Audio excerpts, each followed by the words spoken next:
first one to welcome you. You could have been anywhere tonight, but you decided to be here with me. 9/11 the baby go. Welcome to the Go Farm.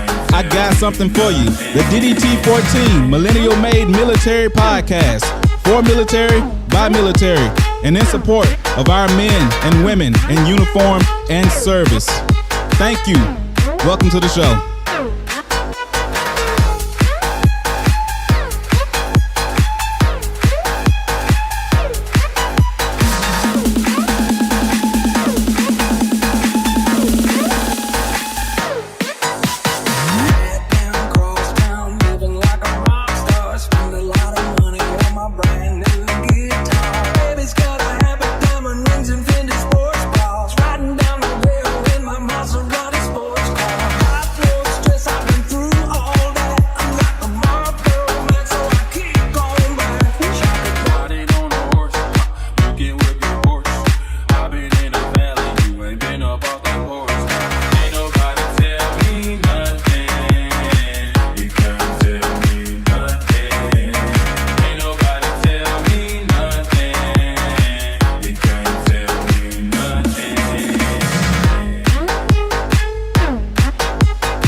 You're now tuned into the DDTEA14 podcast, the first millennial-made military-focused podcast for military, by military, and for those in support of our ladies and our men in uniform. Let's get it. Be sure to like the video, comment, subscribe, share it with a friend. Let's get it.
hyped yet? I don't know what the hell you waiting on. This is the DDT14 podcast, the first millennial-made military podcast for women and men in uniform, by military, for military. Let's get it. Make sure you hit that like button on the way in and share this with a friend.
See, on this podcast, we don't skip over the bullshit people don't like to talk about. No, we talk about the bullshit people don't like to talk about.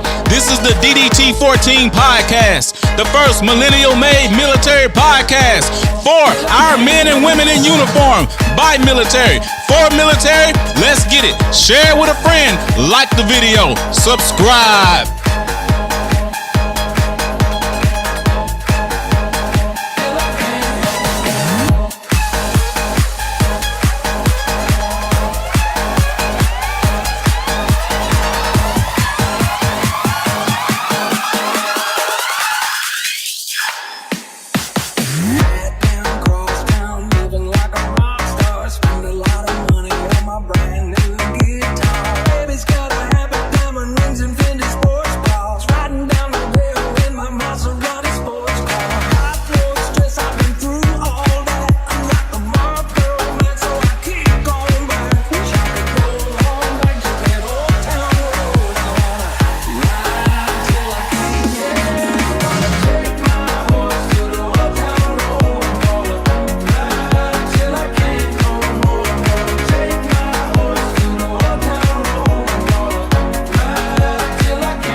Hey you, yeah you, are you prior military? Did you get kicked the fuck out?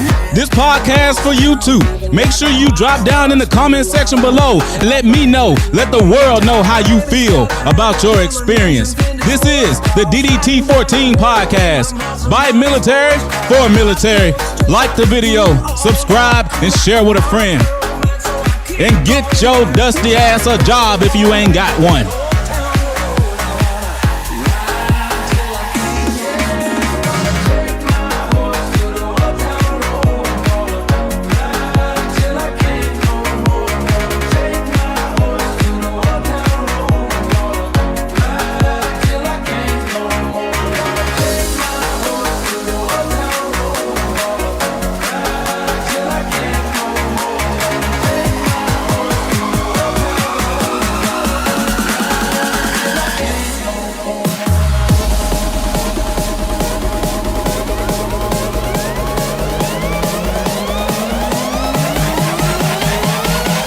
Yeah, man, so the big thing about this podcast is I wanted people to be themselves. You know, I didn't want them to put on the political correctness. I didn't want them to put on their representative.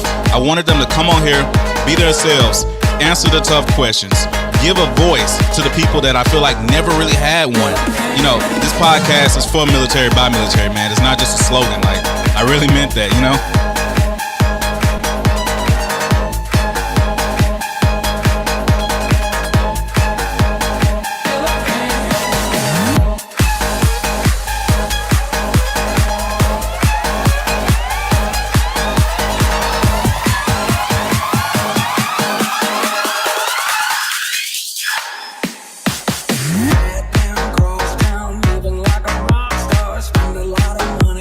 Brand new guitar.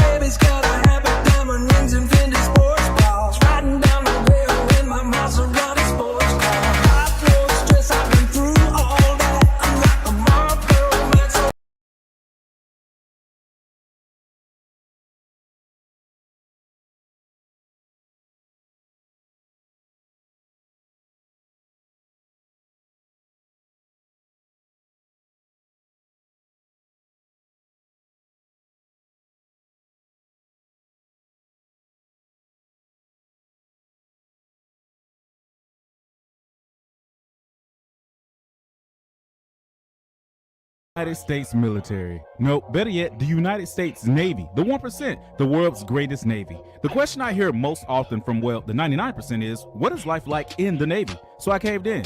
There's a demand for information, and I'm here to meet those demands. To you, the 99%. I aim to answer your questions about the real-life Navy, truthfully, in the best of my ability. And now my whole team split up. I'm like, damn, man, what the fuck? These young bucks making them bucks. We had the whole city with us. It's like Party City with us. I am fucking trash. What's popping, YouTube? 9/11 the baby goat. Welcome to the Goat Farm. I got something for you. I'm gonna ask each one of you guys real quick. Did y'all see how I just fucked up? Did nobody catch it? No. All right, good. We're going to pretend like we didn't just fuck up there. What's going on, YouTube? Welcome to the DDTEA14 podcast, the first millennial-made podcast for military, by military, and in support of our men and women in uniform. Today, I have with me 5 special guests and 1 returning guest, one of my favorites. I just told her that a few minutes ago. She know who I'm talking about. From top to bottom, would you please introduce yourselves, where you from, and why did you join the military? Let the people get a chance to know you. Starting with you, Rima. Hi, I'm Rima. I'm originally from California. I'm still living in Washington. I joined the military because I didn't know what I wanted to do in school at the time. And I just decided to join because I knew military provided benefits with school. You regret your decision? No, I'm just playing with you. And Miss China, I believe you're in a different branch than most of us. Most of the people on this panel are actually Navy, I believe. Would you mind telling the people what's your name, I'm where in you're the from? Army. Okay, nice. And what made you decide to join the military? And where are you from? Snap, it looks like she's having connection issues. So while she's having connection issues, Cass, would you mind telling people what's your name, where you're from, why you decided to join the military? Hi, everybody. My name is Cassidy Edison. I'm from Houston, Texas. I decided to join the service in 2016 because I was just ready to get out of Houston and have an adventure. And I really didn't know myself what I wanted to do either at the time. And Tashira, I'm butchering y'all's names. Y'all can roast my ass if you want to, because I know I'm butchering y'all's names. Feel free to roast me. And Miss China, we're going to get right back with you. It looked like you had a connection issue, but you know how the internet is. It's trash, just like me. Tashira, would you mind introducing who you are, where you're from, and why you decided to join the military? Hello, I'm Tashira. I was born in New York, but the reason why I joined the military is because I just felt like if I went to college, like I would while out, like fresh out of high school, party and stuff like that. So I just felt like I needed to discipline myself a little bit more. So I decided to go with the Navy. You want to be one of them wild college Very freshmen? ghetto. Not at all. No. And Miss China, same thing with you. What's your name? Well, obviously your name's China, but where you from? Hey, y'all see that the internet plotting on me at this point. The internet is plotting on me at this point. I'm gonna give her a little bit to load in. So I want to start off. This is the DDT14 podcast. The way that this podcast goes, for those who have never been on here, each week we have a different topic, and we have a group of guests on the panel who can give into conversation due to that topic. And today's topic, as you know, because I approach each one of you individually, today's topic is motherhood in the military. And I want to give a warning. The way that this goes, I try to make the questions both informal and challenging to answer. So none of the questions that I ask are personal, but I will warn you, as the questions go on, it's 10 questions for each episode. They will get more and more challenging to answer. And I want you to answer it to the best of your ability. And the last thing I want to say is be yourself. I don't want to see your representative on here. I want you to be yourself. If you curse. If you like to make jokes. Be yourself. I want people to really understand how we are in the military, because y'all know in the real military we be talking all types of shit. So I want you to be yourself on the podcast as well. The first question of the 10, of course, was where you from, what's your name, and why did you decide to join the military? But we're going to go on to the rest of the 9 questions dealing with the subject of motherhood in the military. Now, it used to be that I would have it in order for people to answer, but once you hear a question, whoever wants to jump on it first, jump on it. And if you guys want to bounce off each other, feel free to. I want us to have a good, informal conversation today. Everybody understand? Mhm. China, where you at? Yes. Now she gonna be back. So She long gone. we already already asked question number 1. Question number 2. Based off your experiences, would you say it's more optimal to have a child before or after military service, and why? I would say Is after, during an option? because You say it's during an option? Yeah, is during Sure, an option? sure. By all means, sure. Okay. When do you Tashira, think if is the you most wanna answer. optimal? Yeah. I would say after, because just the working hours and trying to juggle being a mom and then also working 24/7 and trying to make time for your child. Like my son's not even a year old, and it's hard, because I want to see him all the time. So I would definitely say after. And before, like if you would choose before, I just feel like it would be not idealistic, because you're so used to spending time with your child, getting home at a certain time that when you're going to get off of. So once you join the military, you don't have a set schedule just because they say, oh yeah, we're going to get out here, we're going to leave at 1400. No, the hell you not. We're leaving at motherfucking 18, 19. It just depends. So I would definitely say after for sure. And Cass Hillhouse in the comment section also said after. The care is garbage. And China, let's see if we can get you. I ain't forget about you, girl. I ain't forget about you. Let's see if we can get you in here one more time. What's your name? Where you from? And why'd you decide to join the military? Let me make sure your mic is unmuted. Yeah, all right. Let's try one more time. Sorry about that. I'm having some technical difficulties over here with this internet. But I'm China. It's all good. Yep. I'm China. I'm originally from Saginaw, Michigan. I joined the Army back in like 2009. I tried to do the whole college thing. I went to Eastern Michigan for like a semester.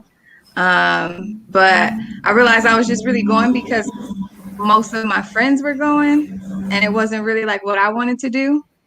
So I ended up joining the Army as a 92 Golf food service specialist. Back then is what we were, but now we're like culinary specialists. So yeah, and I've been in it'll be 12 years in December. Okay, nice.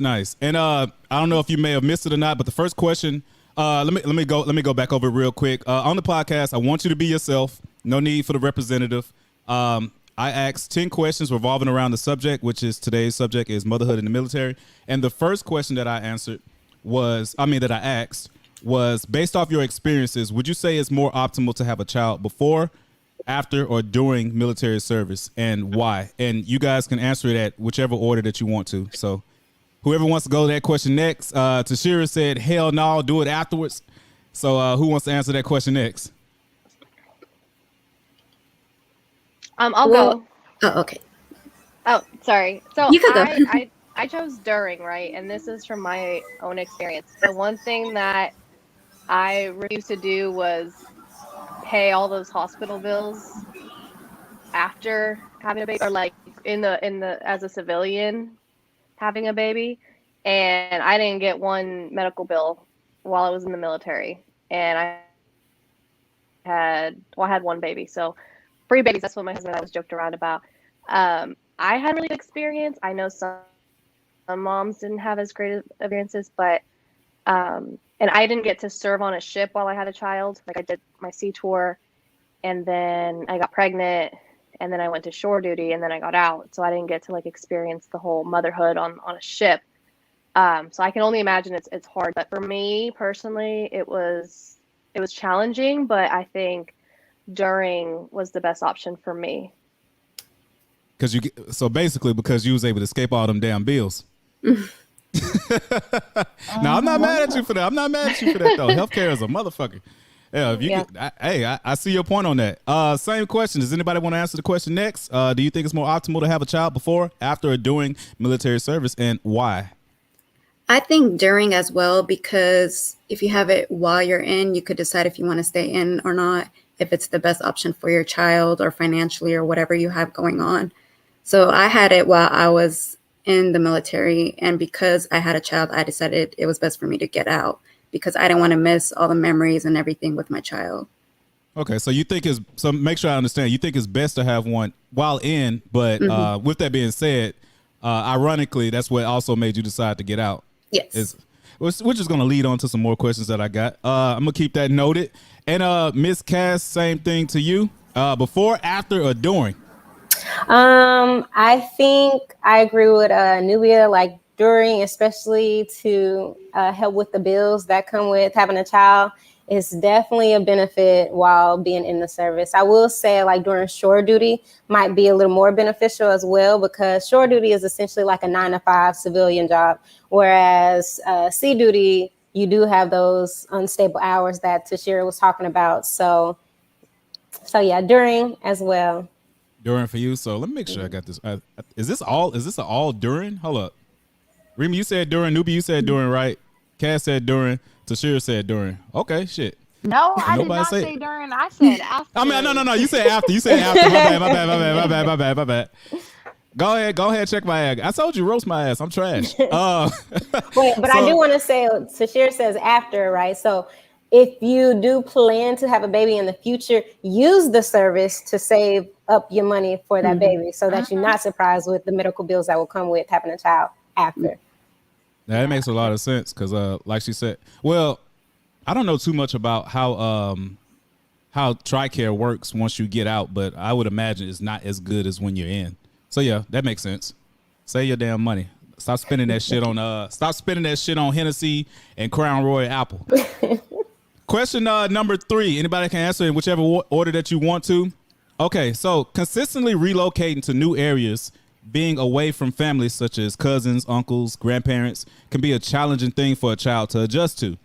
Do you believe the life that the military provides is a necessary evil for that child's overall outcome? And whoever wants to answer that question first. A necessary evil? Yes. So not evil in the sense of moo ha ha ha ha ha, but that's basically it's a necessary sacrifice to make for, you know, what the military provides for the child, which the most common thing being a sense of stability. Do you think that's a necessary thing to go through for the child's overall outcome? A tricky question. You know, I used to think that it was because I was born and raised in Medford, Oregon. I lived there until I was 19. And then I joined the military. I never went outside of the border of Oregon. And I realized very quickly that I was living under a rock for 19 years when I joined the military. And because all I knew was that one little town. And one thing that I learned from people that have spent more time around, like military brats and stuff, is they are more versed in other cultures, and they're just more familiar with, you know, other places across the country, even across the world, which is pretty neat. Unnecessary evil, I wouldn't describe it as that. I think we don't give children enough credit. They are very, very resilient, and they adapt to just about anything. And as long as they're taken care of, as long as they're fed, as long as they're taken care of, and playing, and you know, all the attention and affection they need, I don't think they care much, honestly. And but I can see how, yeah, for somebody like me who grew up in one town, it's like, no, you should just keep them around family and stuff. It's like, well, they'll get a chance to settle down at some point.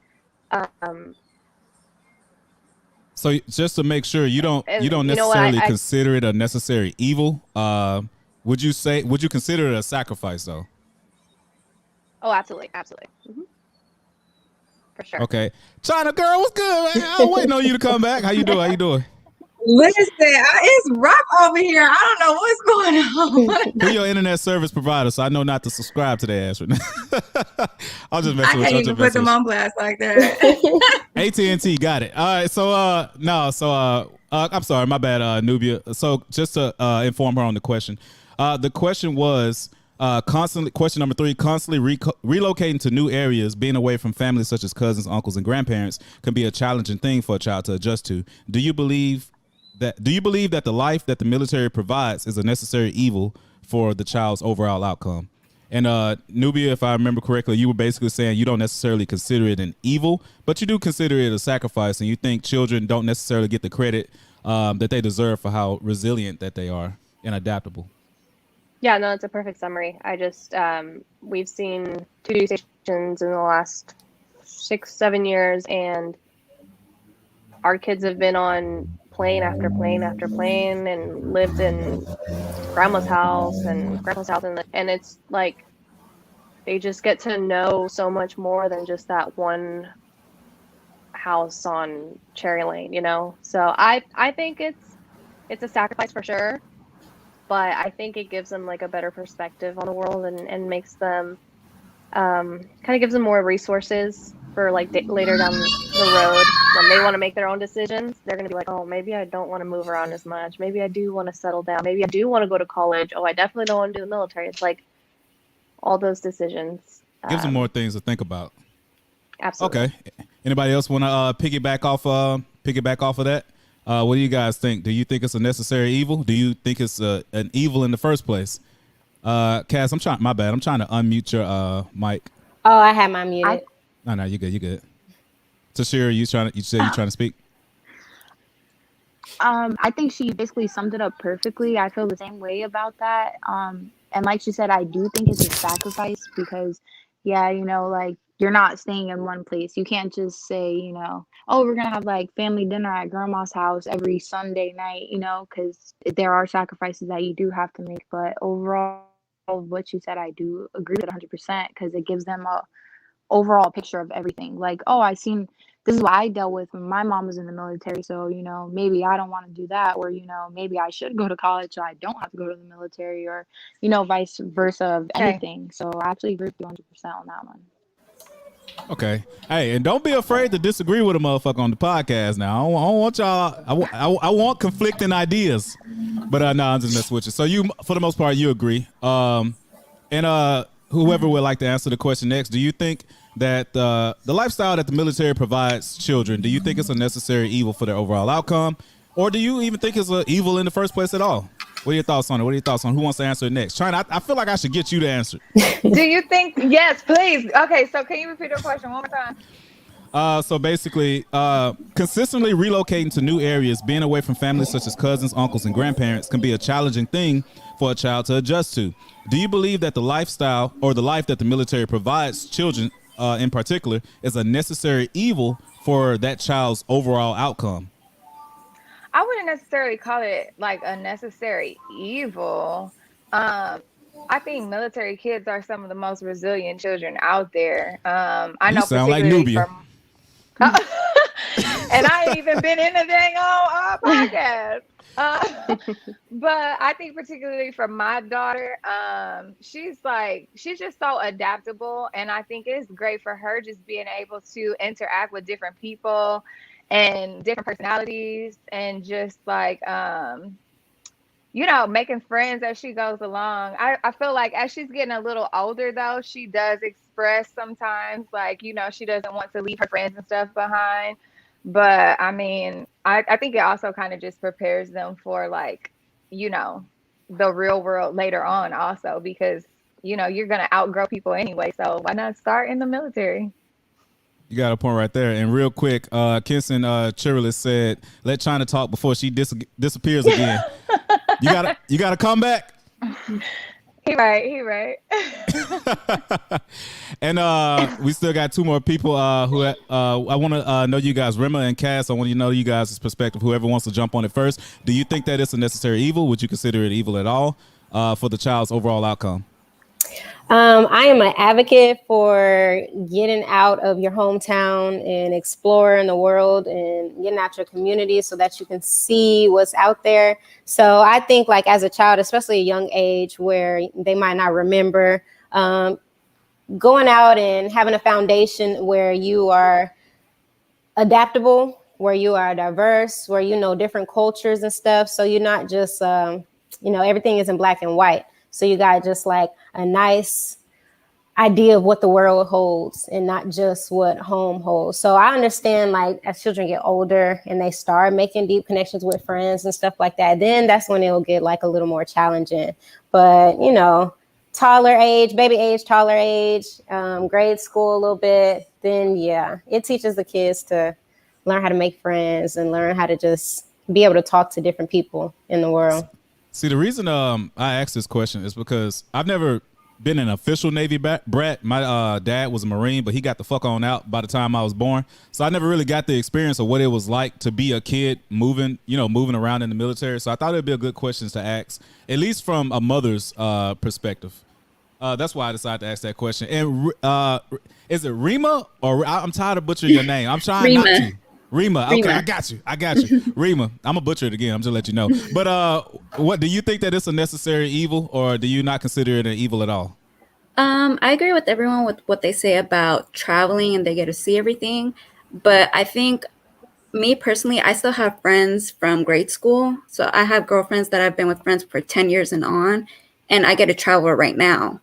So I think it is hard for kids to start a new school all over again, making friends all over again. And that could sometimes really break their heart. So it's kind of iffy for me. It's a good opportunity and it's a bad opportunity just because of school and that whole process. Right. Essentially, this question was basically, do the pros outweigh the cons? That was a more sophisticated way of me asking that question. Let me see. Christopher Carter said, what's going on? Shout out to you. Appreciate you for coming to the podcast. So question number 4. Let's go ahead and get on to question number 4. Question number 4. Now that you are a mother, would you rather be more of a traditional, let me put it like this. For those that's in the military, this specifically applies to you. But for those that may have gotten out, hypothetically, let's go into a dream world. Let's say that you are still in the military. All right. Now that you are a mother, would you rather be more of a traditional stay-at-home mom, being able to spend more time with your child, or would you rather to continue to work and find ways to overcome those parenting obstacles? Go ahead and think on it. I know. Don't ask me. I'd be a stay-at-home dad real fucking quick. I'm sick of this shit. That's a tough one because I kind of feel like, with the whole quarantine and everything, like my daughter was ready to get back to school. She was ready to leave me. She couldn't wait.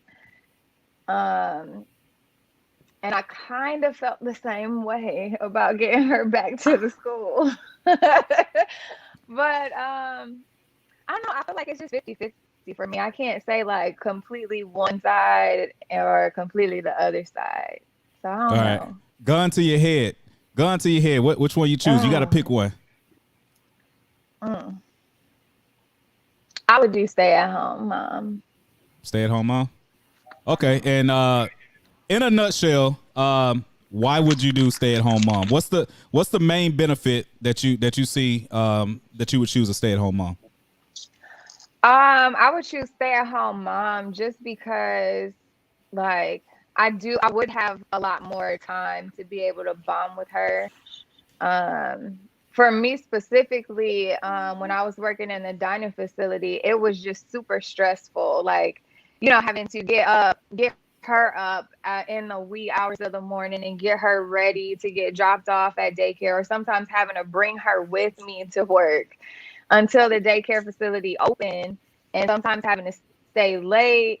And it was just a lot. So I just feel like to kind of just alleviate that break for her, like that's probably like why I would choose it. And then I could just I could always do have other streams of income from home also. So you said 4X. Okay, I got you. No, I'm just messing with you. Okay, that's a reasonable answer. I understand. By the way, if I mute any of you guys' mic, it's because there's a little bit of static in the background, so I'm trying to preserve the audio, but I try to make sure I unmute it the moment I ask you guys if you want to answer the question next. So who wants to answer that question next? What y'all doing? If you could, you doing stay-at-home mom, or would you rather just stay in and try to figure out a way to overcome those obstacles? Be honest now. I told you I'd be a stay-at-home dad. I ain't bullshitting. I personally... I think you never. Can you hear me now? Yeah, you good, you good. I never fell into the whole role of like the traditional mom who stays at home and cooks all day. I give stay-at-home mothers their support because it is a very, very, very, very hard job. I had to do it with the whole COVID, and it's very stressful. But at the same time, just because I have a son, I want him to think that, you know, oh, like women have to stay home and do this. I want him to see that women can also be great mothers, great wives, and go out and work and also come home and do it, they have to do as a whole family together. And so that's my idea on that. I just never fell into the whole, stay at home with the kids all day. I give props for whoever does it, but it's not me.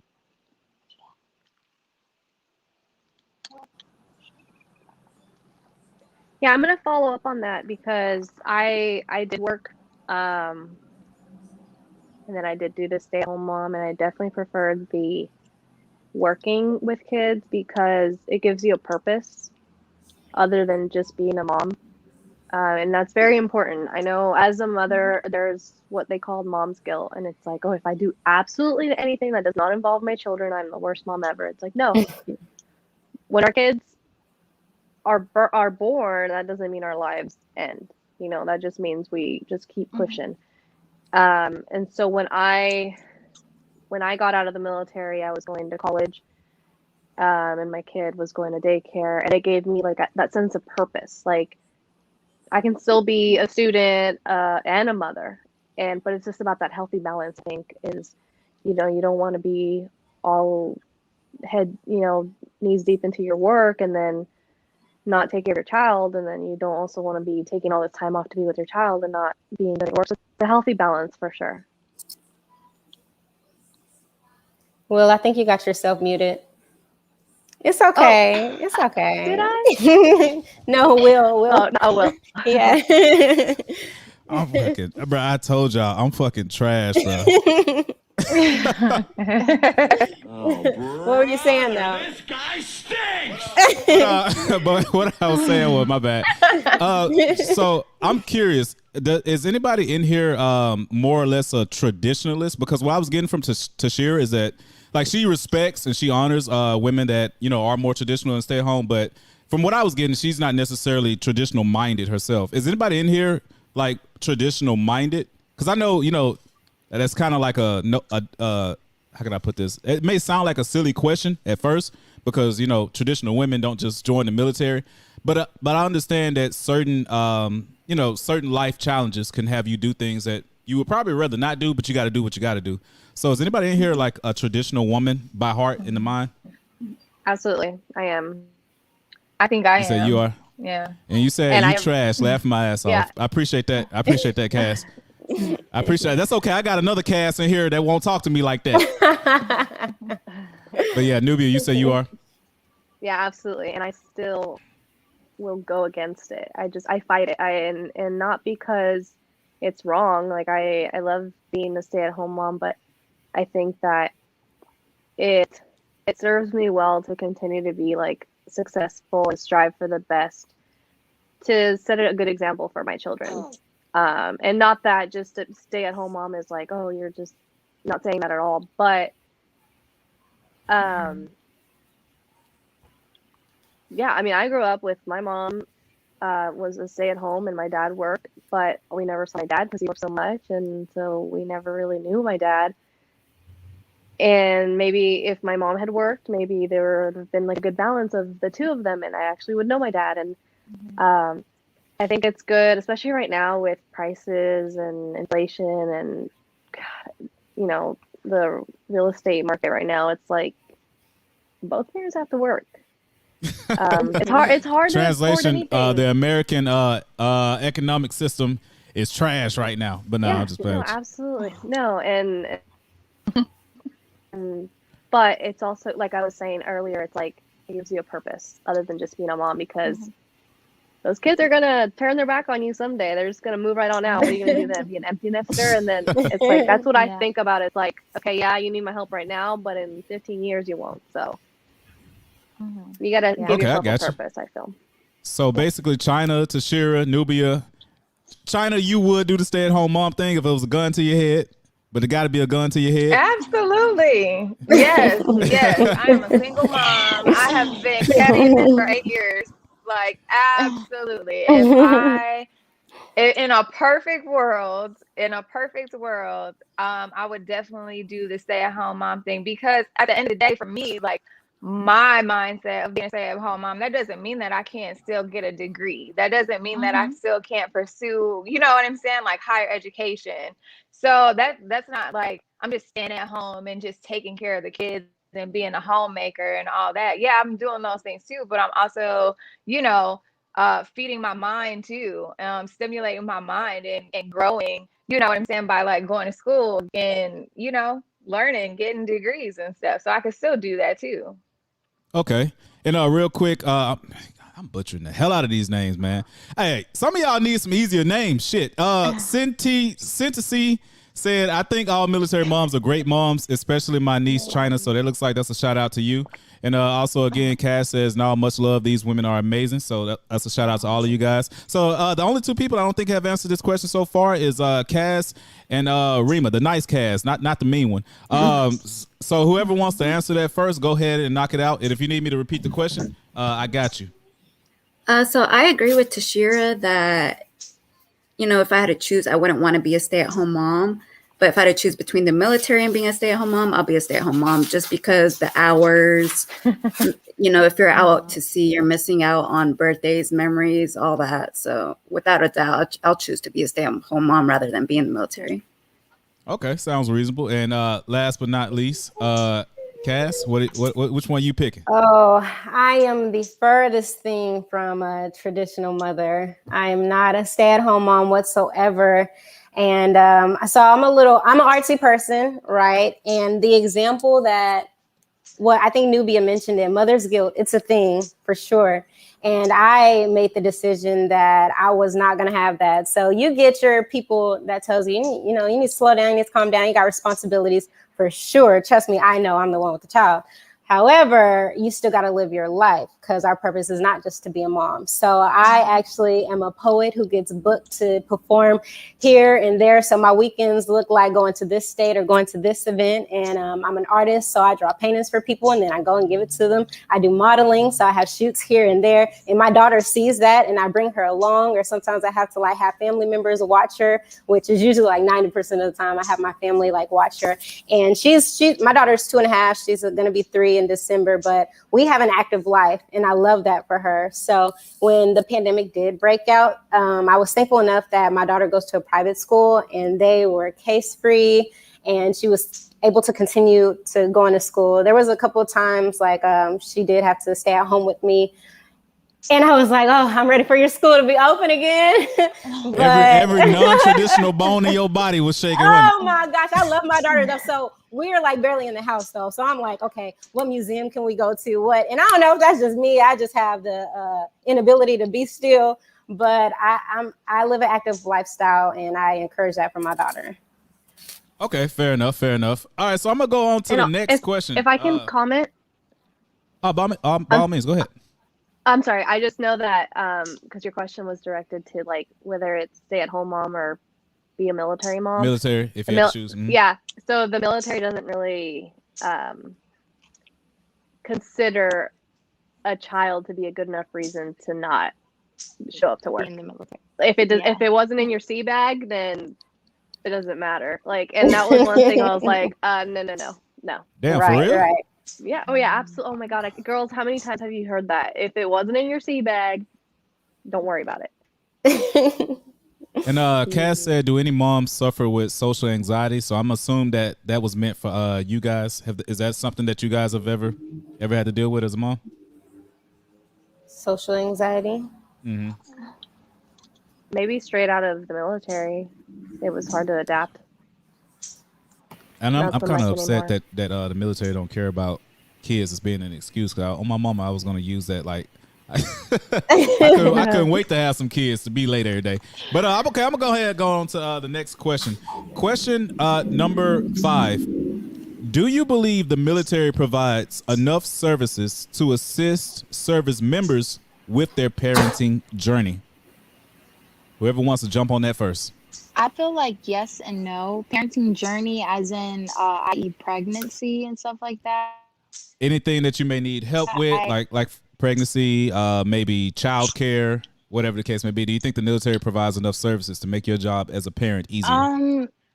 During my pregnancy, everyone's pregnancy with the military is different. Like I've had some friends who had good pregnancies along the way, and they didn't have any complications with the doctor visits and stuff like that. I personally didn't get a doctor's appointment for almost 4.5 months. Every time I would go in, they would say, "Oh, we rescheduled you to this day or this day," and so 4.5 months, I did not have a doctor's visit. So I would have to go to regular doctor's offices and pay out of pocket for all of that. So ultimately, you say Classes, when no. I Is that finally something? did get. My bad. There's a little lag between us. Go ahead. Continue. Oh, I'm sorry. When I finally did get an appointment for everything going on, they did give me a bunch of resources like parental classes I could go to and people that I could talk to and stuff like that. But as far as daycare, the wait list is so freaking long. Like it's about a year-long wait for daycare. So you have to go out into town while you're waiting for your approval for daycare and pay for someone to watch your child, because I'm a single mother. So I just You don't said, hold on. have the You father said here. real quick. I'm sorry to interrupt you. Did you say a year long, as in like you have to wait a year out to Yes. get the Yes. fuck? How many goddamn Unless you're kids they dual got military. And you cannot Unless you're what? paperwork. Unless you're dual military, Yep. then you get like top of the line. Yep. Why does dual military have higher It's- priority than like? Because they have to be at work. Probably because both Oh, parents. okay. Yeah, you have to be at work. Okay. Yeah. But Okay, me that being makes a single little parent, sense. I don't. Year-long wait, and you cannot. And that leave just doesn't make sense. paperwork until your child is born. Yeah, I was gonna say that doesn't make too much sense because So, right now- even as a single parent, you would think that the priority would be even higher than dual parent because you got one less person to work with. Yeah. No, But continue. My bad. not Continue. work out that Just kind of way. threw me off. It's okay. It's okay. So right now I'm paying almost $700 a month in daycare for my child, and then on top of that, for BAH, I was only a third class when I got pregnant. So I'm not made like I'm living in the barracks. I ain't got a house. Like I got me a little car and whatever, but they kick you out of the barracks. You have to literally go find a place, but your BAH doesn't kick in until you file up a chit. So I was literally struggling paycheck to paycheck to pay my rent, pay my car insurance, my car note, buy groceries, breaking up, and do everything that I needed to do until they finally decided to. You're breaking up, but just to let you Back- know, I did get the gist of what you said. Basically, you kind of on paycheck to paycheck. You got pregnant as you were third class petty officer. And for those that may not understand what that is, that's an E4 enlisted in the military. But yeah, your audio is kind of breaking up, so I kind of had to fill in the blocks right there for you. It's okay. No, it's all good. I fixed it, but yeah, BH took almost 9 months to get. So I'm here as the E4 paying rent, which is not cheap in Virginia, paying car insurance, car note, groceries, gas to get to work still. And they didn't give me BAH until about when I was about to deliver birth, like have my son. So Yeah, I thought they. I just feel like no. I thought they gave. You know what? It just shows I'm ignorant to a lot of shit because I thought they gave you BAH like the moment you get pregnant. I didn't know you had to actually, birth the child. So before they in give the it to you. army, they pay. So for my situation was kind of different. So like in the army, I didn't have to move out of the barracks, I think, until like, I want to say I was like 4 months pregnant. I want to say like right as I hit like my second trimester was when they were like, okay, but I had like all this time to prepare for it. And so then I started getting BAH without dependents. And then the BH with dependent kicked in like once I actually had my daughter. So yeah, that sucks though. But with the Army, as far as like the medical stuff, like I really didn't have any issues. I can't speak like, like broad, but just like my personal experience in the Army, I didn't really have any like issues with the medical aspect. The only thing, like the major issue that I've seen when it comes to in parenting is just the daycare, like the childcare, like the prices and how they set it. So it's just like, even if you like take leave, like you take 2 weeks of leave with your kid and your kid's not going to the childcare, like they're still charging you. Like it's like a set price. And I just think that's unfair. And they're not paying, like, it costs way too much. Like it is So so it's not like by a day expensive. type thing. It's No, you it that's is some a bullshit. set price. Yeah, and And it's you know like that's super expensive. and that's why I thought to ask the question, because I've heard that the experiences with like daycare, for example, wasn't that good. And obviously you guys would I don't have a kid yet. So you guys would know more about it than I would. So that's why I thought to ask the question in general. Anyone else want to piggyback off of that? Is there is there do you believe the military provides enough services to assist service members in their parenting journey? That could be medical, daycare, whatever the case may be. Well, they do like provide medical and stuff, but if you don't have daycare, there's not really any other option, especially if you're PCSing and you don't have family with you, you're basically on your own. And, daycare is not 24 hours. So once you're off work, it's you and your child. They might provide once a month, like a night thing where you could drop your child at night and go spend some time to yourself, but that's about it. And from my own experience, daycare is trash. Not just me, but my coworkers, we would sometimes get calls while we're at work saying that your child got hurt. And it's like we're paying these people to watch our child, but they continue to get hurt. So it was just my own experiences. I didn't really like the base daycare. So the daycare is kind of the equivalent to military medical. Right. Yeah, you get taken care of. All right, I got you. Mm-hmm. But and Cass and Nubia, you guys want to piggyback off that? I personally prefer not to take my daughter Roman, not to take her to military childcare. I feel like my whole life is military, so it's like I don't want her to go to military childcare. So I took her to a private care. But even aside from that, I think there are resources out there. They're just not talked about unless you do the digging and asking. So there's WIC, Women, Infant, Children, that will help with like, food, help you with getting food and all that stuff. There are people you can talk to that will sit down and go over like your financial goals and what you can afford, what you can't afford. There's Sitter City for if you need maybe like a nanny or prefer a nanny. That's not through the service. This is just like personal digging, right? So there's a thing called Sitter City. And you can find babysitters, interview however many you want until you get comfortable with one enough to where you want that person to essentially be your nanny. And that could take the place of childcare. And y'all can discuss y'all's how much you pay that person a month or whatever. And so for me, it was like doing my own personal. So I gotta ask, because I'm pretty sure anybody that's watching this that's curious, they're probably gonna be thinking the same thing. Is it typically cheaper than military childcare, or are you more or less paying more but getting better quality? So correct me if I'm wrong, but military childcare is off of your income, right, ladies? Yes. So do y'all think it's cheaper? It is cheaper. And Tashira, if you want to Okay. answer, your mic is muted. You have to unmute your mic if you want to answer that.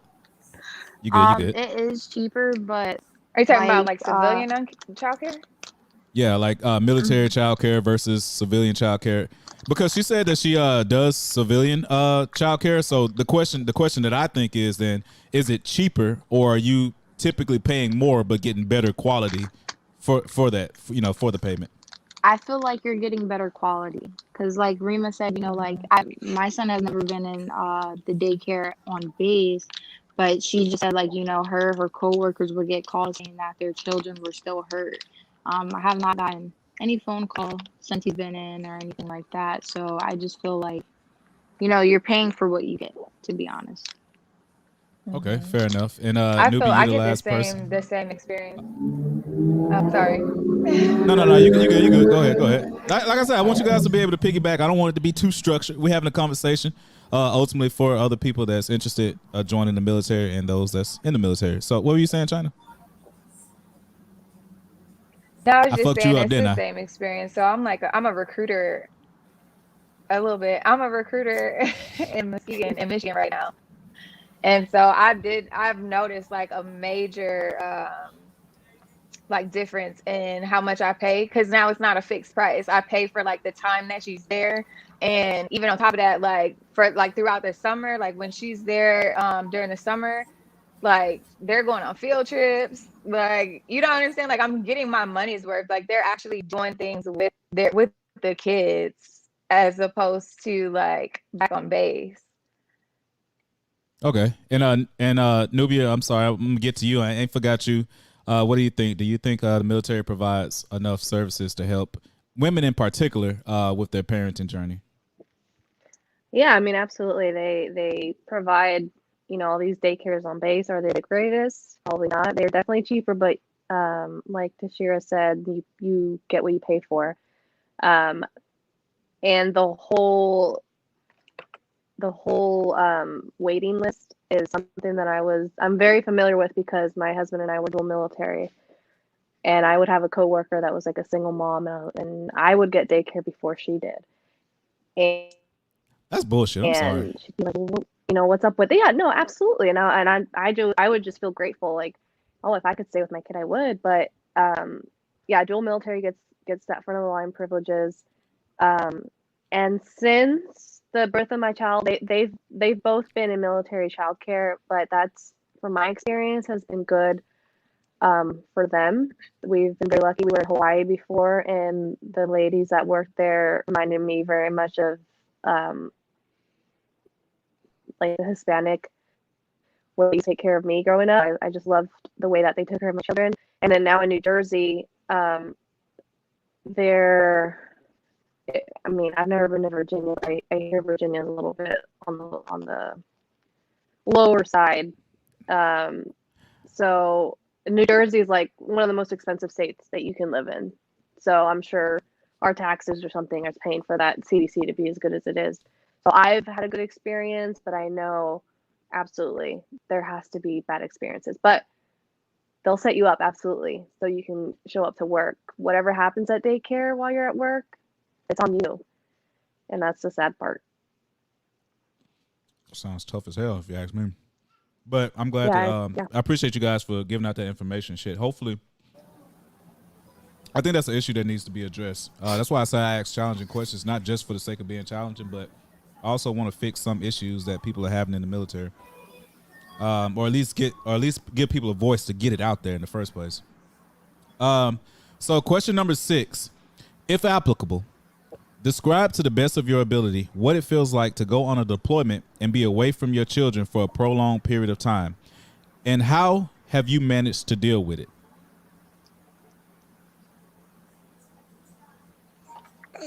I haven't been.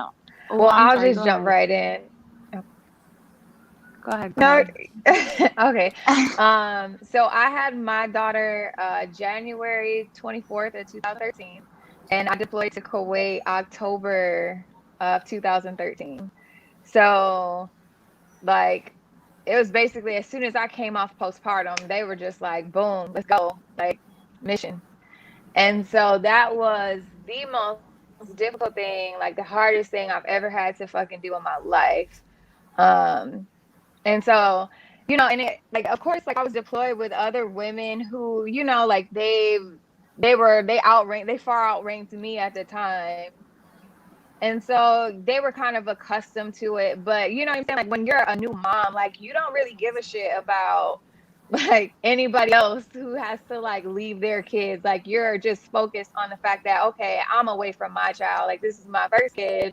You know what I'm saying? Like I've barely had I haven't even had 7 months to really even bond with her because like before I deployed, like I had to send her to my mom. My mom had to, take her or whatever. So it was just really rough. I remember like I was doing like anger management while I was in Kuwait because I was just so pissed off all the time. I was just so annoyed. And I was just fearful that like I would come home and she wouldn't recognize me, or she, you know what I'm saying? Like she would just be distant towards me or something. Luckily I didn't have that issue when I did come home, but it was fucking hard. It was brutal. What did you? So if you could name one thing that kind of helped you get through it, or at least handle it until you can get back home, what would that be? Anger management. Anger management. That's what it. Okay. Like behavioral health. Like I was doing behavioral health while I was over there, like trying to hold on to all my marbles. Yeah, like. All right, now go ahead and tell the truth. How many people did you punch during your anger management process? I didn't punch anybody. Like a couple people got cussed out, but they didn't get punched. Same question to you guys. Can you, if applicable, can you describe how it felt being away from your child while you were on a deployment, and what did you do to kind of cope with it and get through it until you could see your kid again? I never been on a deployment. Well, I have been on a deployment, but not since I've become a mother. So I can't really, speak in terms of that, but I can speak to in terms of when I did go on deployment and it was Mother's Day, how upset the mothers were. You don't get like phone calls like that 24/7. I mean, you get pictures, but they're how far can a picture go? So I knew a lot of, awesome people when I was on deployment, mothers that were just very heartbroken. Birthdays would pass, you're missing another birthday, or, it's Christmas, I can't, watch my kids open their presents. So I personally haven't dealt with it, but just, witnessing it, I could just imagine like it's very heartbreaking, very, very, very heartbreaking. Okay, and I got nothing to piggyback off of that. And Kaz, Rima, Nubia, same question to you. Anyone who wants to jump on that first? I missed the question. No, you good. So basically, if applicable, can you describe how it felt being away from your child on a deployment, and what did you do? What are some things that you did to kind of help you get through it until you can see them again? Oh, okay. I didn't know we were still on that question. I heard that question.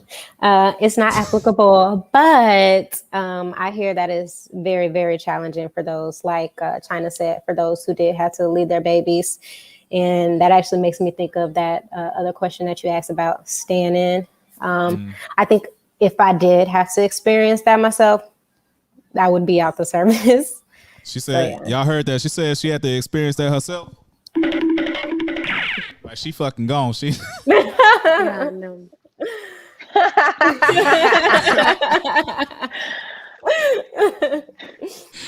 Okay, and did you have anything else to say on that, or was that basically it? No, that was it. Okay, and Rima, Nubia, whichever one want to answer the question first, if applicable, how did you feel when you had to leave your child on a deployment, and what did you do? What are some things that you did to kind of help you get through it until you can see them again?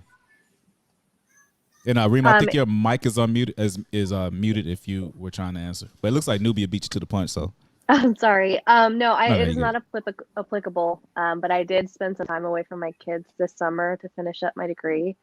3 months at that. They went over to their grandma's for 3 months, and that was very tough. So I can only imagine like being out to sea or overseas with little to no service.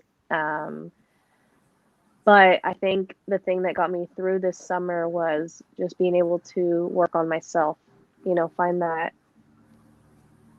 myself again, finding that purpose other than just being a mom, because like I said, there has to be a balance between the two. So yeah, I hear a lot of people. You've harped on that a couple times. It sounds like something you're passionate about. Like you don't want to just be, how can I put this, categorized as mom and that's it. Like that's the end of your story type shit. Yeah, no, absolutely. I'm a great mom, but there's more to me than just that. You tell them, newbie. So I'm gonna be a great stay-at-home dad. Fuck you talking about? See, that was my experience. Thankfully, though, I didn't have to, go out to sea or anything while my children have been on this earth. But yeah, same as Cass. If I had experienced that, I probably would have gone out as soon as possible too. Okay, that's fair enough. And last person to answer the question, Rima, what do you think? Have you ever had to go on a deployment without your kid? If so, what'd you do to survive that? No, I didn't have to deal with that. But while I was out to sea, like Tashira mentioned, there was a first class that had kids, and she was just talking about her kids crying. And I told myself I just never want to go through that. And I'm the type of person where I think for the worst. So I just imagine like me being away from my kid for like 8 months. If something was to happen to my kid, I'll probably regret myself for the rest of my life. Okay, fair enough. Did you guys ever used to try to comfort for the ones that that didn't experience it? Did you guys ever used to try to comfort each other? I mean, I'm sorry, comfort other mothers that were going through it. You know what I mean? Or did you kind of feel like I don't really know how that feels, so let me stay back? So actually, I was close to this girl in boot camp. She was the oldest one in our boot camp, and she was a mother of 2, and she had her pictures of her babies, and she cried every night. And I'll never forget just me trying to console her and tell her, you remember you're doing this for them, you're doing this for a purpose. And yeah, so I did try to help. And I wasn't thinking about a child at that time, like no kids for me at all. But there was a couple moms that I had in boot camp with me, and it really made me kind of because I always feel awkward trying to help somebody with a situation that I can't necessarily relate to. Because I feel like it's, how like, all right, let's say for example, how like when someone passed away in your family or whatnot, and people be like, I know, I'm sorry for your loss. You don't want to really hear that shit. You know what I mean? I don't know. Maybe it's just me. Maybe it's just me. I feel weird helping people with something that I can't relate to. And y'all, by the way, when I let China back in here, I want everybody to look at her funny, all right? Because I'm tired of her ass popping in and out the stream. But it's not my fault. Leave China alone. I always find one person to target, 1 or 2 people to target every podcast. Until somebody else start fucking up, then I start getting just fucking with you. So question number 7. Can I say something really quick? I didn't think of this earlier, but actually when I was pregnant, I was still on the ship. We were just in the shipyards at the time. And a whole bunch of women was like, oh, you're going to get used to going out to sea and, leaving your babies. I met more women in the service who were like super comfortable with, leaving their children and like, oh, you'll get used to it. And I kept telling myself, no judgment, but I never want to be that mom. Like, I don't want to be getting used to leaving my child or leaving my baby. And it was so many women like that. It was almost like a culture shock to me that it was, I don't know. But yeah. Like motherfucker, why is that? You have to. You have to just grow numb to it. You have to. You have no other choice. That's the shitty part is they don't give you an option. Like tattoos or some shit that you get used to, not leaving your child behind. Right. Right. Okay, fair enough. So question number 7 is a little bit more personal. It's not you'll see. Question number 7. Name one challenge that comes with being a mother in the service and one solution you'd recommend to overcome it. So basically, as each of you guys are mothers, what is something that you find extremely challenging that you think more mothers or potential mothers should know about, and how have you managed to kind of deal with it or overcome it? It can be anything. I would say leaving, work at work. Like the military is a very stressful job. It is like, it's not for everybody. And, you get those people who are all, gun ho in your face, and, some people who are disrespectful, and, when you get home, you're tired. You're tired. You've been working all day. You're frustrated. Sorry. You're frustrated. You look frustrated now. It's funny. I think you're on my old ship too. So that might explain some things. Cell block 74. I think I went on deployment with them. Okay, no, never mind. You know my old shit. But go ahead. Continue. Yeah, no. Leaving But work at work. yes, and then going home and like your child's fussy, they're kids, they're not perfect 24/7. So, just, leaving work at work and then coming home and, trying to relax, but, be a mom at the same time. So I think that is one thing that mothers in the military or mothers who do want to join the military should know is it's not an easy job. And a solution that I learned to do is just, before I go inside, I sit in my car and, take a couple deep breaths and, you love Woosah. your son. He's gonna get on your nerves as soon as you get in this house, but it just comes with the job. Okay, as long as you're not out here giving no ass whoopings because your LPO done pissed you off, we good. We good. No. Anybody want to answer that question next? What's one real challenging thing that you have experienced while being as a part of being a mom in the military that you would like to kind of air out, and how did you get through it? I could say not having a village or a family to help you because you're not at the same place that you grew up in, you're moving around. So especially being a first-time mother, if you don't have your mom or whoever helped you raise you with you, you have to learn everything on your own. I mean, you could give them a phone call and stuff, but it's not the same as having someone, giving someone a break, watching your kid for an hour or two. You're just on your own trying to work through it every single day. Okay, not having a village. No, that makes sense. It kind of goes back to the question I asked earlier about the necessary evil with kids not being around their uncles, grandparents, stuff like that. I see the pros and cons to it, but I think ultimately most mothers, in a perfect world, I think most mothers would like to have like their immediate family around their kids, even if they are in the kind of outgoing mindset where they travel a lot and they're okay with that. Okay, and what's how do you kind of get past that? Do you kind of make friends and family wherever you go to kind of supplement for the lack of nuclear, family that you left back at home? No, it's just me and her dad just trying to work it out every day, and then we just FaceTime our immediate family when we can. Okay, fair enough. I bet your plane ticket's a motherfucker too. Not that much. Your Expedia list all the way down. But who wants to go next? What's one challenging thing you've experienced as being a mother, and how do you kind of deal with it? How do you get through it? One thing I experienced was the opposite of Tashira. Was I could not leave my role as a mother when I went to work. So I was always worrying about my kid while I was at work.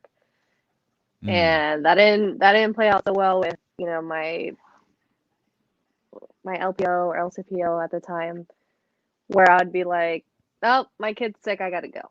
And that was the thing, is that I realized that there isn't, well, as much as there was that flexibility, like they would sometimes understand, they would still hold you accountable. They'd be like, oh no, you gotta stay later the next day or whatever. So my solution to that was just to get out, because they're not gonna prioritize your kid as much as you will. I was just about to say that. I was going to say, did your chain of command typically have like a prioritization level? Like, for example, if you like no bullshit need to leave, were they supportive, or were they like, no, you got to stand balls to four or some dumb shit? No, they were supportive. It was shore duty. It was specifically for like the maternity sailors. Wow, I forgot all the terminology. It's only been 2.5 years. But yeah, they were pretty supportive, but if I could imagine myself going to a ship, I could not stand these watches or stand this duty and not think about if my kid's okay. I know I can't. I just can't. I couldn't. Fair enough. China or Cass, whichever one want to answer first. What's one challenging thing you've experienced while being a mother? How did you get through it? And mind you, this type of question is for women that's watching this who may be a mother in service, or women who are interested in joining, but they may be a mother in the future. So what's one thing that you've experienced that you think would be a good thing for people to know? How'd you get through it? Either Cass or China. I'm tempted to say Cass because China been Go ahead, China. China. Go ahead, China. We're not gonna let you do you. No, go ahead.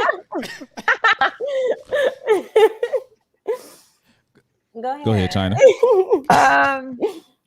Okay. Oh, she wasn't playing. Okay. I would just say, like, similar to everybody else, just like the time you have to spend away from your kid.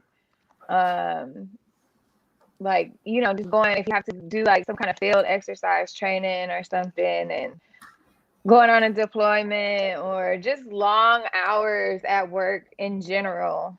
It's frustrating. And then for me, like,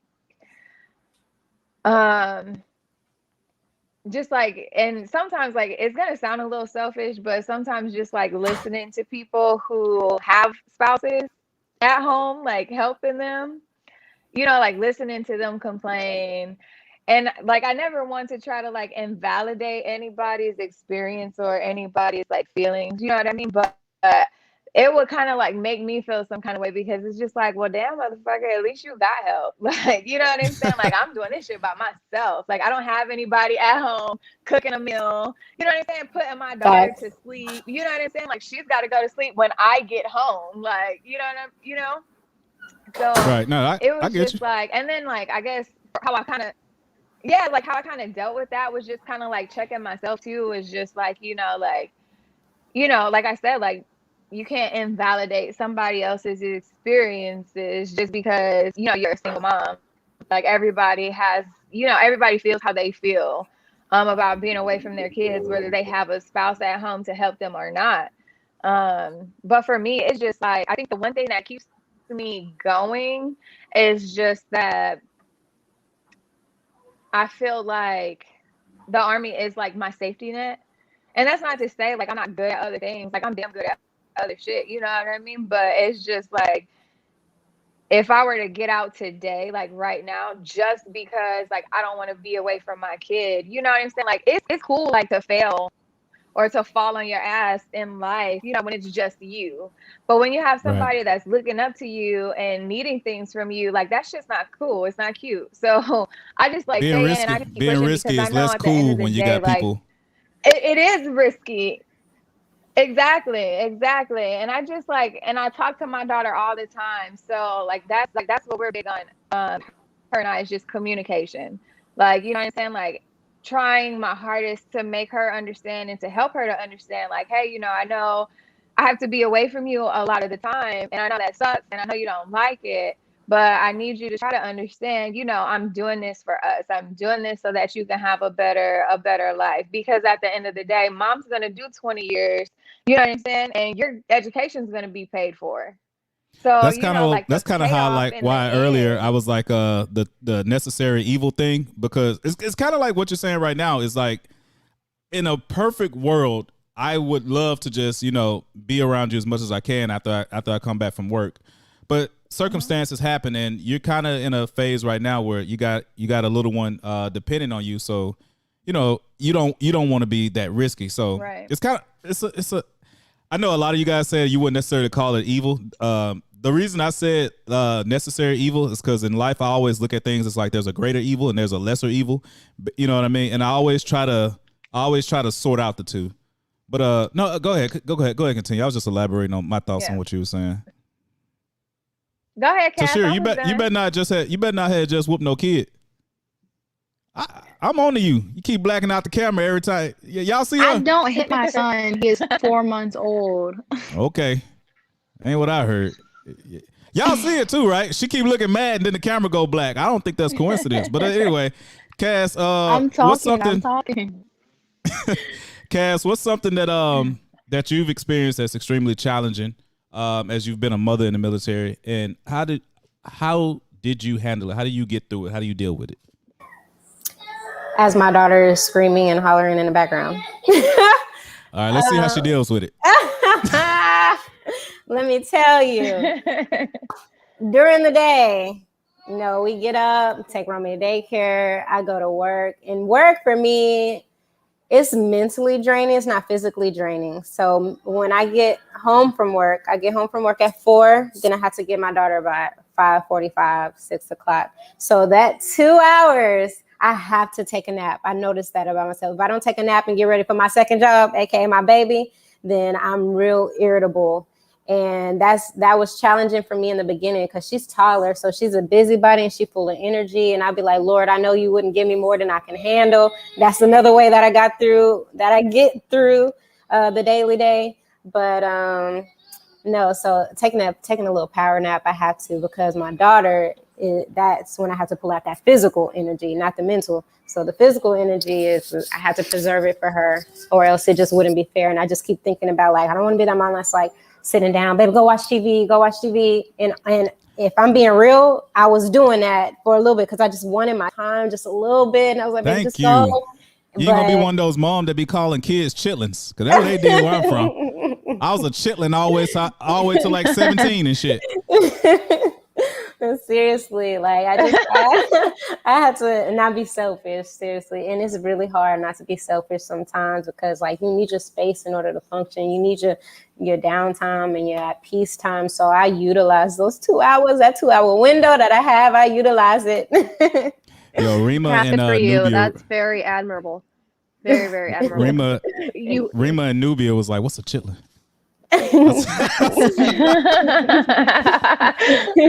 No, I think it's great that you take that time for yourself. I used to feel like so guilty. I'm like, oh my God, I'm taking a nap and my kid's awake at daycare right now. It's like, no, it's okay. I need my time too. It's like, it's the only way we're going to be able to function the best for them. Yes. You know, it's funny. So, I feel like there's gonna be other mothers that's gonna watch this stream, whether they're watching it now or whether they watch it after it posts up to YouTube, and they're gonna be like, I'm glad that I'm not the only one that thinks like that, because I can only relate so much. You know what I mean? I don't know what postpartum feels like. You know, I don't like what she said. The idea of being asleep while the kid awake. I would have did that shit without a second thought. But apparently, you know, to women, there's a sense of guilt that comes from that. So I think it's good that y'all are talking about that. That's why I encourage you guys to bounce off of each other and just go into conversation, because you're gonna help more people than what you think. But shout out to you for having this podcast. So go ahead, Will. Yeah. Man, you know I'm trash. Mr. Non-relatable.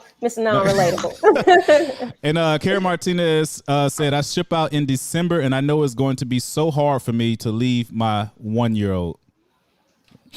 Make me cry and shit. Yeah, anybody got anything to say to that?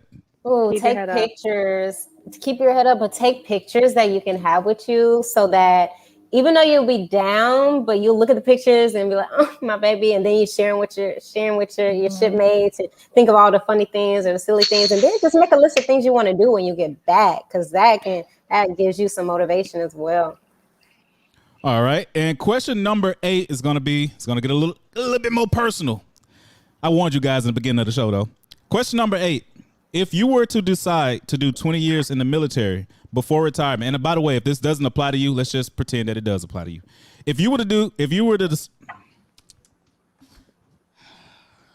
Hold up, bro. Hold up, bro.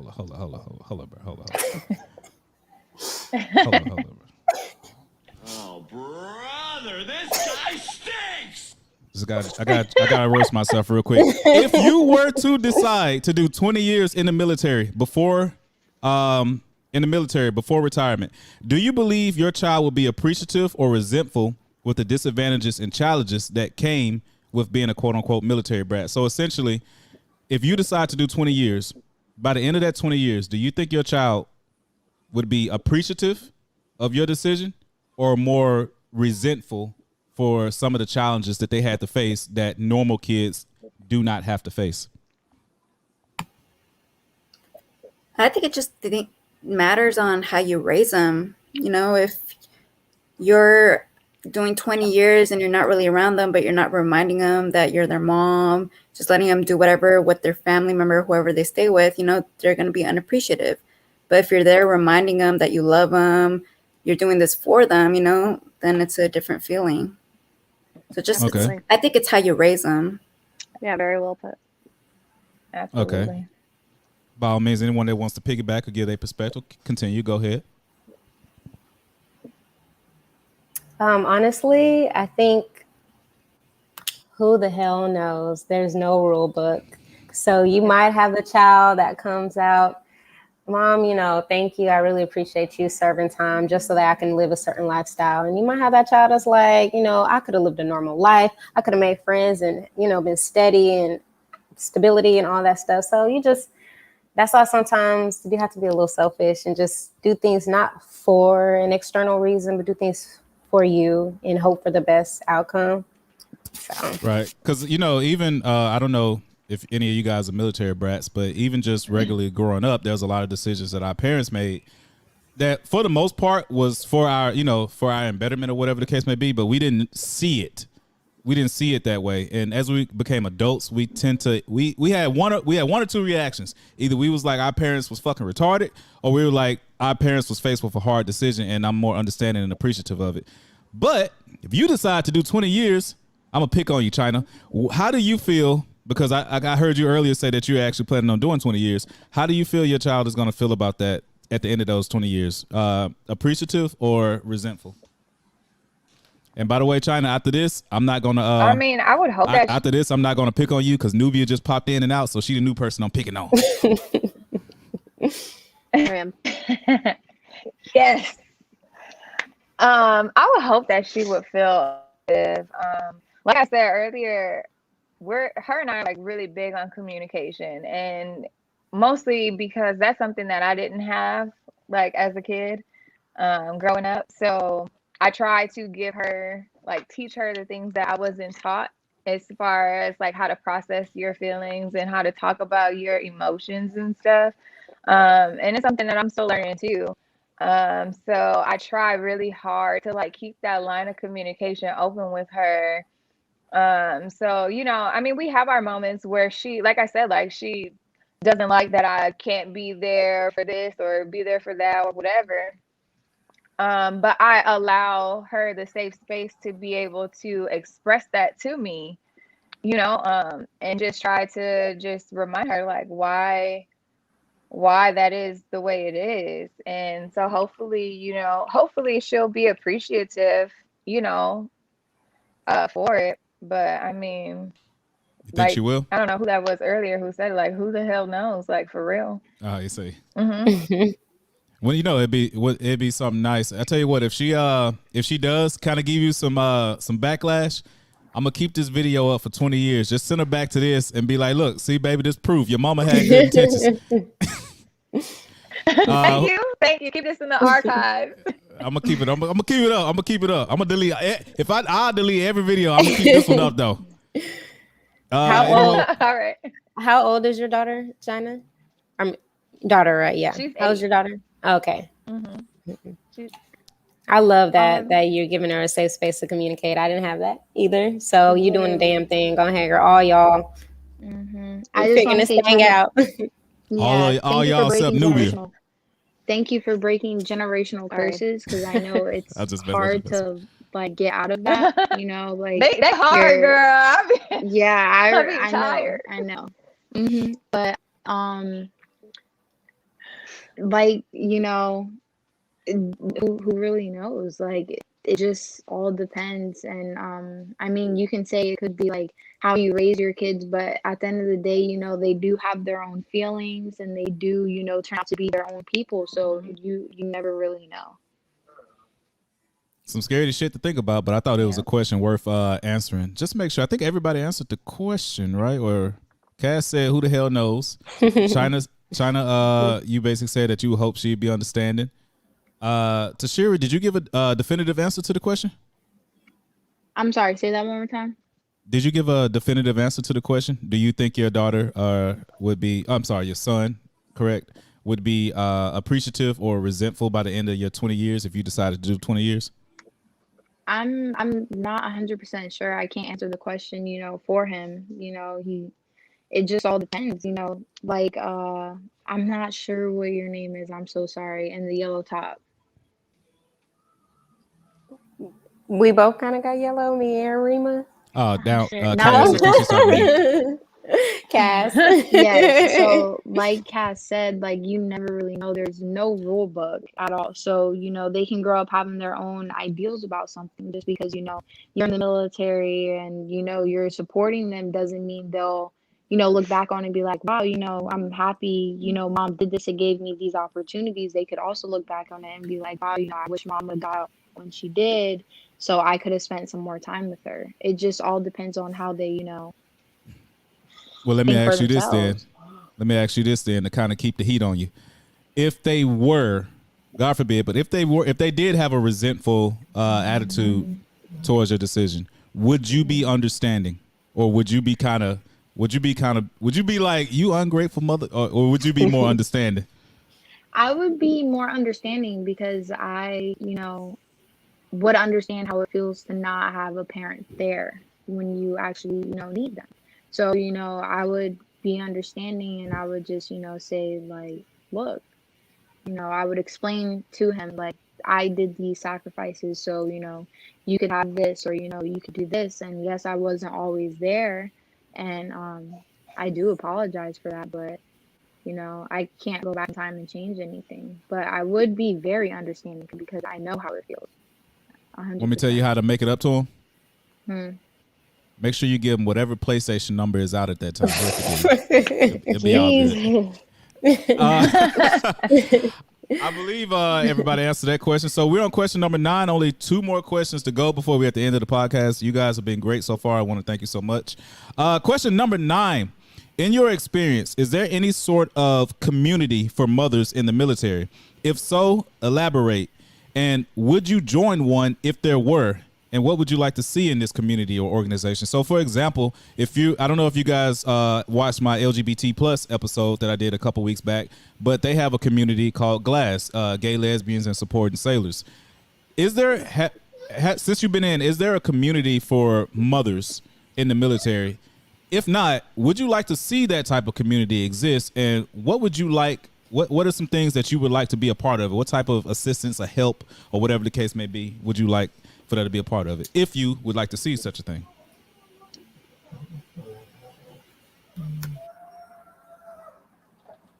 Yeah, I don't think I've ever seen anything quite like Glass.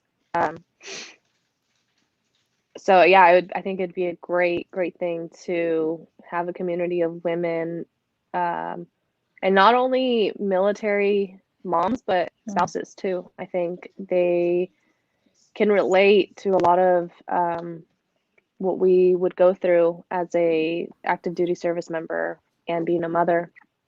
And, we could all take turns and either sharing our experiences or helping each other. Would you want them like just babysitting your kids, or you don't trust them like that? No, absolutely. Well, I mean, once you Look at get China. to know China them a like, little hell bit, no. but yeah, no, I think it depends on who's around. You'd find somebody. I would hope, but and that was something that I did. I isolated myself from everybody but my immediate family in my home, and I wish I hadn't done that because it backfired. So had there been like a community to support me during like postpartum and all of that, I think things would have played out a lot different. So I think it would be very, very good to start something like that for people that are still active. Yeah, I thought so too. That's what kind of made me ask the question, because I was actually, like I said, I was thinking of my LGBT plus episode a couple weeks back, and especially as you guys was going on, even though I thought of the question beforehand, as you guys were just talking, I was sitting here thinking of how this question, like how a motherhood like community of sorts would just be so helpful. I got ideas of how I think it could be helpful, but I want to know what you guys think. Do you know any, or if you don't know any, what are some things that you would like to see in one? Anybody that wants to take it can go next. I think for one, particularly for the Army, like what I would like to see in one is just like changing like the regulations regarding like family care plans and how that is enforced and how chains of commands choose to activate or have their soldiers activate their family care plans, because I know for sure there have been, like, I have heard some of the most absurd things come from like company commanders. I can remember a soldier, she was having issues. She had a newborn baby. I mean, you guys know how it is when you have newborn babies. They get feverish, they start teething, and it's just like a lot of, like a lot. And so, she had to kind of like take time off to be at home and like, you know, tend to her baby. And it was just to the point where like the chain of command just kind of just the company commander like pulled her to the side and was just like, there's gonna come a point where you're gonna have to like make a decision if you're gonna be a mom or a soldier. And I was just like, what? That's like, who says that? That's like saying you gotta make a decision. Are you gonna be black or a woman? What? I don't think it works right, like that.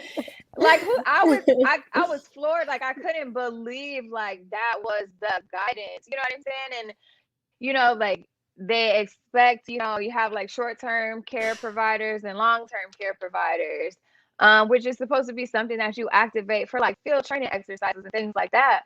But like if your kid gets sick, you know, like something so simple as like a cold, like they want you to activate a short-term care provider for a cold. And the way like they expect, like the expectations that they place on these short-term and long-term care providers is that you basically have to have someone on standby, one that obviously that you trust, you know, and like they have to be on standby. So like really like this person has to just be someone who just sits at home all day waiting for you to call them like, hey, you know what I'm saying? Like I need your help. I need you to come and pick up my kid or tend to my kid or whatever. Like that is the expectation that a lot of chains of command place on single parents in the Army specifically.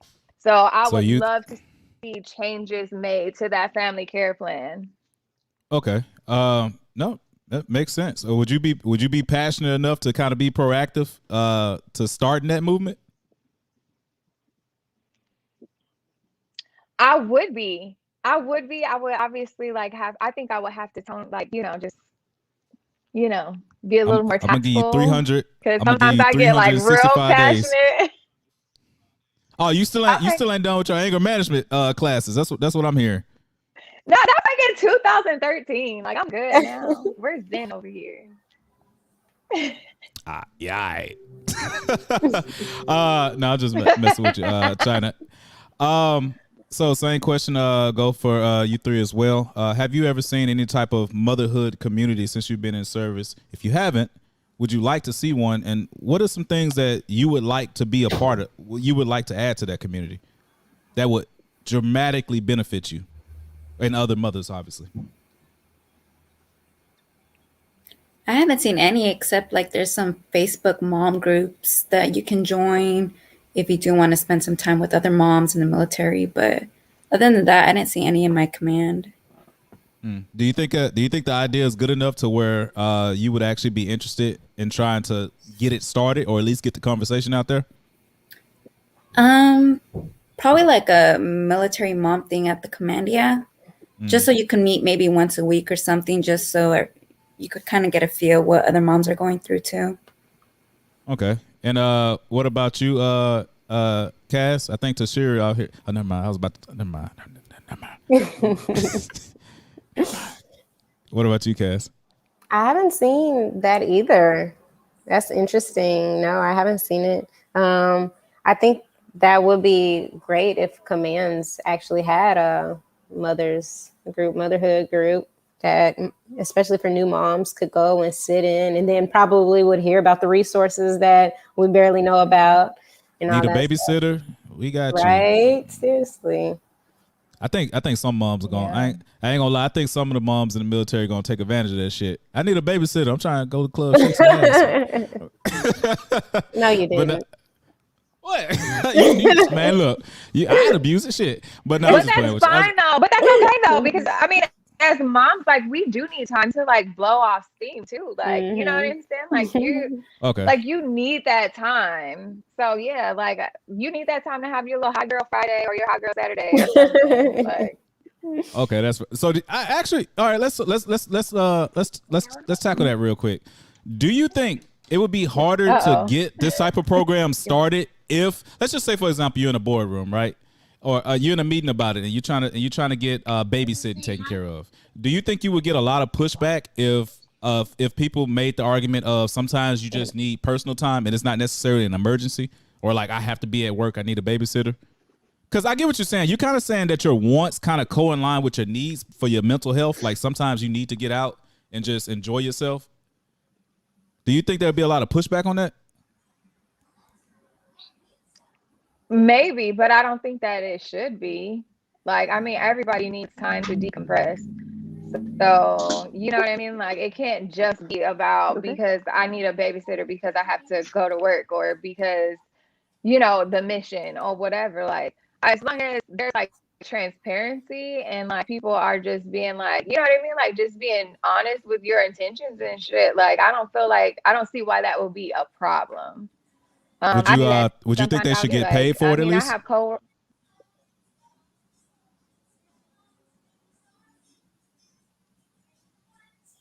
Because that's the thing. I get what you're saying. I get what you're saying that you want to go out from time to time. Your time. Yeah, I mean, that's fair.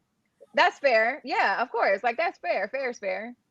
Right, because the way I'm looking at it, you know, if you want to just get out, have a good time, get away from the kids, okay, I can understand that. But the way I'm looking at it, at some point, if I'm offering to babysit, I feel like I would have to start getting paid because you could literally abuse that. You know, anything that doesn't have any type of regulations to it can get abused. Okay, and Tashira, I think you're the last person that haven't put your input. On this question. Have you ever seen any type of mother groups in the military? If not, would you like to see one? And what's a service that you think would be very beneficial? So it wasn't like a mom group per se, but maternity shore duty, a lot of the moms got together and, you know, let's say one has a 6-month-old, they would write in our little group chat, well, hey, look, I got all this stuff, you know, I can come drop it off for you, or when we're mustering or something, I can come bring it to you and you can take it. So it was kind of like a little community in its own. I met some really, really, really awesome people in there, and I also met some like not so awesome people in there. It just wasn't an official thing yet. Yeah, it wasn't an official thing. Babysitting, I feel like should be number one priority because, you know, last minute stuff always happens. Let's say, you know, your command calls you up, hey, I need you to come stand this watch. Sir, it is midnight and the daycare don't open until 6 a.m. So what am I supposed to do? So it's just, you know, I would like to see that. And then, you know, it's very hard having mommy friends while in the military. So, you know, like little mom dates here and there, because yes, like your mental health as a mother is important, because I feel like if you are not up to par with your mental health, you cannot be a mother correctly, because, you know, you have everything going on up here. So I just think that would be very cool too, you know, if like they plan a day for a picnic or something, you know, bring out the kids, you know, let's have a picnic or something, you know. So not only does it get you out of the house, but it also gets like, you know, your children out of the house to go, you know, interact with other kids as well. Hopefully, I believe you answered the question too. Hopefully that question kind of planted a seed in you guys' head, especially for the ones that's in the military. I'm gonna just say that hopefully that planted a seed, word to mouth. That's something that I think I would like to see more for women in the military, because like Nubia said, being a mom isn't the only thing that you are, but it is a job within itself. And I don't have to be a mom to understand that. You know what I mean? So last question number 10, the last question. Let me go ahead and get a round of applause real quick. You guys have been real good. All right. Question number 10, the last question. What do you have to say to the women who purposely have a child to avoid a deployment? Are you supportive of that decision? Or do you believe that decision is more damaging than it appears? I told y'all I ain't gonna ask y'all no easy ass questions. Go ahead, talk your shit. I'll go ahead and answer this because I did this.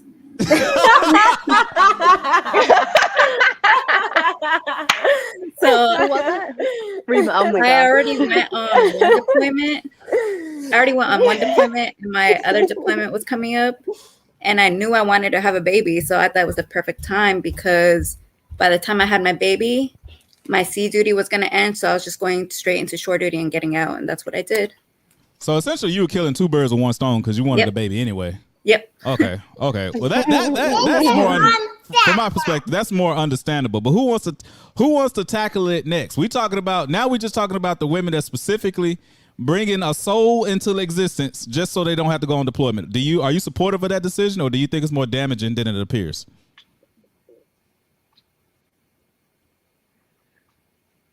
Tashira, let me find out that was you too. I see you over there. I'm sorry, Newbie, go ahead. I think it's more damaging. I think it's more damaging than it appears. I get it. 6, 8, 9, 12 months seems like a very long time, but when you bring a soul into this world, it's for 18 years that you have to raise it, and that's hard. And I don't think people understand that until they do it. I actually had a girl have a baby within months of being on the ship. Within months, like she probably didn't even get into a duty section, and then as soon as and then she came off her postpartum tour or whatever, and she went back on a ship, and within months she was pregnant again. It's like you're just giving yourself a bad rep. I mean, in all honesty, short-term gratification isn't really worth it in the long run. If you're not actually like Rima was, you got off easy, Rima. You actually wanted a kid. You got off easy. No, but she already deployed. She had already deployed. I think one is good. Right, Rima? You had already deployed once. Like you had done. It was a good deployment. I just knew I was already 26 when I had my first baby, so I just knew it was time. Yeah, absolutely. It's okay to put yourself first like that. But I know that there are women out there that will do it and time it so well that they never see a ship. Yep, I've seen it, and that sucks because then that puts a bad rep on the rest of us, and that's what I don't like. Okay, agree. China, Tashira, Cass.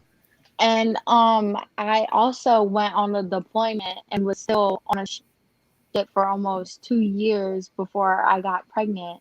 FYI, Mister, let me find out that was you. But oh, my AirPods died.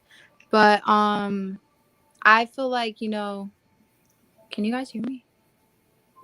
Yeah, we can hear you. Okay. I just feel like it is damaging on its own. I've while on deployment, we got people straight out of boot camp coming on the ship that were getting pregnant, and it kind of fucks up the mission in a way. And it's always not about the mission, but a lot of work falls back on the people that actually are there for the deployment. So we were getting triple the amount of work that we were supposed to do. And I get it, not everybody wants to be on a ship. They get there and they're like, what the fuck, I did not sign up for this. This is not what I thought it was going to be. I need to bounce, I need to do this. But I just feel like female wise, getting pregnant is not the way you should go, because you're getting off the ship, but no, you good. You good. Getting off the ship. I done said fuck like 12 times this whole podcast. You good. Getting off the ship is one thing, but like Nubia said, having a baby on the other hand is a lifelong commitment. It does not stop once you have the baby. So there's just, that's what you want to do, then go ahead. And, but people should know that it is damaging. It's not something that I would recommend doing. Right. That's why I asked, did you think it was damaging? Because, like I said, I've seen that a lot. And like you said, a lot of the workload falls onto other people. And it's kind of one thing to, have a kid, and then you're picking up extra workload, but you can't tell a person when to have a kid. But it's another thing when you know that the reason they're doing is literally just to avoid the deployment. So who we got left? We got China and Cass. I'm kind of curious on what both of y'all got to think about it, especially you, China, because your deployments are different than ours are. So anyway, what do you think about women that have babies specifically to avoid deployments? Are you supportive of their decision, or do you think it's more damaging than it appears? I don't really have any thoughts towards women who have babies to avoid deployments. just because like that's not my lane. If that's what you want to do, then that's what you want to do. But I can only speak for me. And personally, it's not So something is it that I safe to say would that you're do. supportive I've then? joked about it. You know what I'm saying? I mean, if that's what they want to do, like, go for it. Okay. Like, Yeah, like I essentially can't. they live with And the so outcome, right? it's just hard for me to like. It's hard for me to like make a like say like yeah. So like it's hard for me to just be like, oh, one way or this way because I I don't know like really like what's going on in that person's mind to what I'm saying, like why you would go to that extreme to avoid a deployment. You know what I'm saying? Like, so I just kind of just like, okay, well, if that's what you want to do, then go for it. But for me personally, I want more kids. I wouldn't necessarily have them just to get out of a deployment. But at the end of the day, like my family is more important to me than anything. So if I'm having, you know what I'm saying? If that timing happens to line up, like for me, like I don't really give a shit if people think, oh, she just got pregnant because she doesn't want to deploy. Okay, whatever. Like if that's what you think, then that's what the fuck you think. Like I know why I want to have more kids, and it doesn't have shit to do with avoiding deployments or any of that. And when I find that right soul, I'm gonna just be popping them out until I can't pop them out no more. So I do think that it I do think that it can be damaging just for the simple fact that like if you're not careful and you're not ready like mentally and just like emotionally to be a parent, like you're gonna do more damage essentially, and not necessarily because of the mission or how it impacts the other soldiers or whatever, but just how it's gonna impact that child that you just brought into the world and that you have to care for. I think somebody said for 18 years, but realistically speaking, like you're gonna be caring for that child way longer than 18 years, especially if you bring a child into this world that is disabled. What So Cardi you know B what I mean? say? Like there's so many Forever. other factors that people don't. Exactly. So I don't know. It's not something I would do, but I mean, if that's what floats their boat, then float away. Okay, fair enough. And that was all 10 questions of the DDT14 podcast. I want to thank you guys. We had one person leave. She had to feed her son. But real quick, I want to know what were you guys' opinion on the show? What are your thoughts, final opinions? And by all means, was there anything that you would like to shout out to people, social media, any business, side hustle, Cash App, anything that you would like to shout out to people so they can continue to follow you or support you if they were feeling and vibing what you were saying. We can start with you, Rima. What's your thoughts on the show? Anything you would like to shout out? Don't really need to shout out anyone, but when you came to me about this topic, I was actually really surprised that a male wants to even talk about this because, we feel like males don't really care. Oh, she's just pregnant or has a child in the military. But for you to even do this is really appreciative for whoever's watching. Thank you. And then the shout out. Okay. And Miss Cass, anything that you would like to shout out? And what are your thoughts on the show? I was excited as well when you had presented the invitation to me. So thank you for that. Again, I support you. Continue doing what you're doing. And for the single moms and married, the mothers out there, just remember, you don't have to be religious or not, but God or whomever you believe in wouldn't give you more than you could bear. So just keep pushing and just try to find the positives in any and every situation. Because when you focus your energy on the positives, then that's what you're going to produce. That's what you're going to reap. Okay. But you can follow me at Cass_something.else. You see it right here. And that's all. All right. And Miss Nubia, same question to you. What are your thoughts on the show? And anything that you would like to shout out? Because I know a lot of people that I come to, they be like, I don't know, man, this shit might be wild. I don't know what the fuck I'm getting into. What was your thoughts on the show? And anything you'd like to shout out? No, I I came to you. I was like, sign me up. I want to talk. I've always been the one to, I don't know, I like to be the first one to talk about things. So I'm really appreciative of these ladies here that came, God bless you, baby, that came onto the podcast. God bless you. To talk about their experiences. I know it's not easy. It's not easy to talk about those experiences, especially when they were, somewhere negative. So, but I appreciate you for giving us this platform to do it and to, be able to tell the world what it's really like, and maybe, not necessarily for sympathy, but just so people can understand that it's a lot harder than what it looks like. And so I appreciate that. And everybody has a right to their own opinion and their actions. And if people choose to leave their children in search of a better life, then absolutely go for it. Just it's a safe for everybody. So I just want people to know that no matter our opinions, I think everybody is set to their own. So okay. And nothing you want to shout out? You good? Nothing for yourself you want to shout out? Socials? No, I'm barely. No, yeah. And China,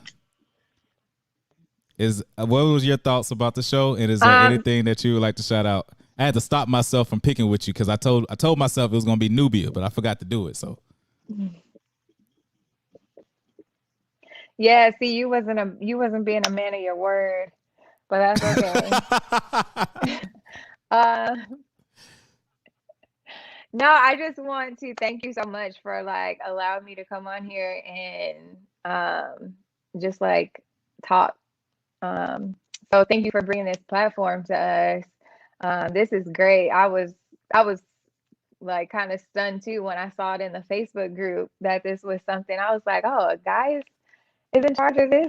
He wants to talk about this. So thank you so much for allowing us to come out here and just share with the public, some of the things that we've experienced being moms in the military. And I do just want, whoever's watching this and considering joining the military, whatever, to just know, these are just our stories. So this doesn't necessarily mean that this is how it will play out for you. You know what I mean? Everybody's story is different. I've been in for what'll be 12 years in December. So my daughter's 8 years old. So, she's been rocking it out with me for 8 years. So obviously, the pros outweigh the cons to me, which is why I'm still in. So yeah, that's just it for me. I just want to shout out everybody that, is watching. And, I do have a business, an LLC. It's called Sent by Sanai, SENT by Sanai, SANAI. I make handcrafted soaps and body butters, body scrubs, and candles. So if that's something that you're interested in, check me out. It's actually something that I'm interested in. I don't know if you can tell, but I'm also a gamer, and I like to light up candles and shit while I'm fucking these people up. So I'm gonna actually support your business as well. Be sure to all of you guys. Be sure to message me after this. Give me any links, any social media, any links, and I'm gonna put it in the description box below on YouTube once the video uploads, once the stream is over. Because like I said, I do want people to go to you and support you. And you can expect a support out of me for your business, particularly on the candles, because I'm into that. And one last question for all of you guys. Do you think, by all means, feel free to tell me the truth. I take constructive criticism well. Do you think that the questions were varied and challenging enough and representative enough for the topic at hand? You came up with these questions yourself? Yes. Yes. They were spot on. Very, very good. Very good. Mm-hmm. Okay. And Rima, Cass, China, I agree. same. I agree. They were all good questions on different topics. Okay, thank you. Yeah, I agree as well. That one question, I was like, oh yeah, you're definitely a guy. The evil, what was it? Evil something. The necessary evil. Who says that? The necessary. A gamer. Look. A gamer. Right. Look, I tried. Necessary evil. I try. That's okay. That's what I said. Roast me. That's okay. Roast me. I take constructive criticism very well. No, I want to thank you guys for being a part of the DDT14 podcast. You guys are more than welcome to come back in the future if there's a topic that you feel like you have something to contribute to. If you want to stand by, after I'm about to end the stream, if you want to stand by to talk amongst each other, you by all means can. If you want to go and go feed your little ones, that's okay too. I will see you guys on the next episode of the DDT14 podcast. Thank you so much for coming by. 911 the Baby Goat. Thank you for coming to the Goat Farm. I'm so fucking hey, let me hit it one more time before I leave. Let me hit that shit one more time before I leave. Hold on. hold on. Goddamn. Oh, brother, this guy stinks! I'll see y'all on the next episode. Peace.